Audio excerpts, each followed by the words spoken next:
Et finalement, maintenant, on assiste quand même à un retournement de situation, parce que quand on voit des gens affamés, qu'on fait mourir, qu'on fait venir dans des pièges comme des animaux pour leur tirer dessus, et surtout qu'on sait qu'il y a des snipers qui tirent, il y a un sport qui s'est développé dans cette masse de criminels de guerre que sont les Israéliens, de tirer dans la tête des enfants.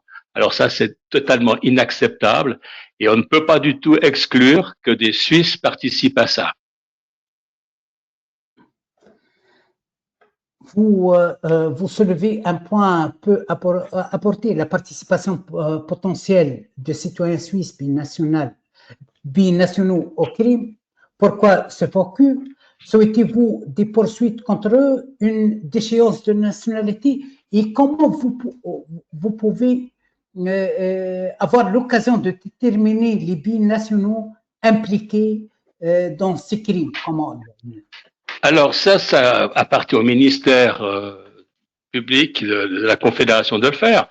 Tout citoyen en âge, homme ou femme, en âge de porter l'uniforme qui revient d'Israël, doit être questionné sur qu'est-ce qu'il a fait exactement et s'il est surtout israélien, parce que les Israéliens ont l'obligation de servir. Et de toute façon, on sait très bien que de toute façon, ce qui passe avant, c'est défendre Israël et puis Suisse, c'est tout à fait occasionnel pour eux. Alors donc là, il y a ça à faire et d'ailleurs c'est pas alors, la police est toujours très active, c'est pas qu'il s'agit de contrôler certaines personnes et certains groupes religieux et ethniques. Et là, on ne voit pas pourquoi tout d'un coup il y a rien qui se passe.